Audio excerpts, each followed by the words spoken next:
ഈശോ മിശിഹായ്ക്ക് സ്തുതിയായിരിക്കട്ടെ. പ്രിയ സഹോദര സഹോദരി, നിനക്ക് നല്ല ഒരു ദിവസം ഈശോയുടെ നാമത്തിൽ നേരുകയാണ്.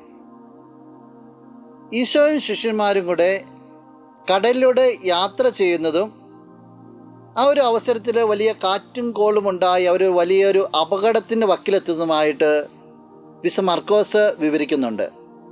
4-ാം അധ്യായത്തിൽ അതിൽ 39-ാമത്തെ വാക്യത്തിലേക്ക് നിന്റെ ശ്രദ്ധ തിരിക്കുകയാണ്.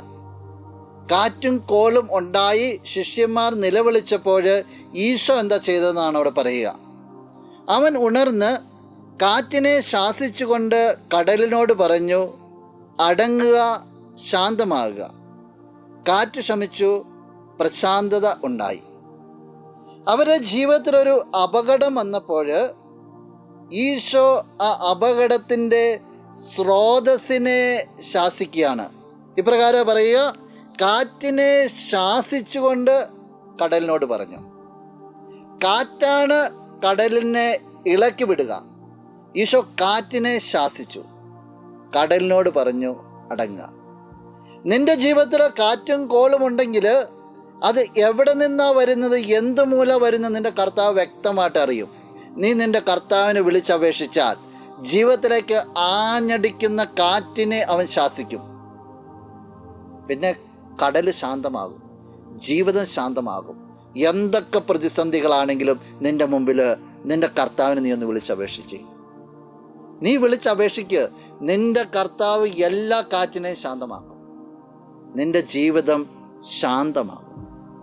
കാരണം നീ ഇവന് പ്രിയപ്പെട്ട വ്യക്തിയാണ്. നിന്റെ ജീവിതം ഇവന് ഇഷ്ടമാണ്. ഇനി നീ കൂടി ഒന്ന് ഉറപ്പിച്ചാൽ മതി, എനിക്കും എൻ്റെ കർത്താവിന് ഇഷ്ടമാണ്, എൻ്റെ കർത്താവ് എൻ്റെ ജീവിതത്തിൽ ഇടപെടുന്നൊന്ന് ആത്മാർത്ഥത്തോടൊന്ന് വിശ്വസിച്ചാൽ മതി. ഇത് അനുഭവിക്കാൻ നിനക്ക് സാധിക്കട്ടെ. നമുക്ക് പ്രാർത്ഥിക്കാം. കണ്ണുകളടച്ചൊന്ന് കരങ്ങൾ കൂട്ടാം. നല്ലവനായ കർത്താവേ, നിന്നെ ഞങ്ങൾ ആരാധിക്കുന്നു, സ്തുതിക്കുന്നു, മഹത്വപ്പെടുത്തുന്നു. ഞങ്ങളുടെ ജീവിതത്തിലുള്ള നിൻ്റെ സ്വാധീനത്തെ ഓർത്ത് പ്രത്യേകമായിട്ട് നന്ദി പറയുന്നു. ഈശോയെ വ്യക്തിയെ സമർപ്പിക്കുകയാണ്. ജീവിതത്തിലെ കാറ്റും കോളും എല്ലാം ഉണ്ടാകുമ്പോൾ നീ കൂടെ ഉണ്ടെന്നും എല്ലാത്തിൻ്റെ മുകളിൽ നിനക്ക് അധികാരമുണ്ടെന്നുള്ളൊരു ബോധ്യം നൽകണമേ. എല്ലാ കാറ്റും കോളും ഈശോയുടെ വാക്കിനാൽ ശാന്തമാകുന്നുള്ള ബോധ്യത്താൽ ഈ വ്യക്തി നിറയപ്പെടട്ടെ. ഇന്നത്തെ ദിവസം അനുഗ്രഹിക്കപ്പെട്ടെ എന്ന് പ്രാർത്ഥിക്കുന്നു. എല്ലാവിധ നന്മകൾ കൊണ്ടും നിറയപ്പെടട്ടെ, ഇപ്പോഴും എപ്പോഴും എന്നേക്കും.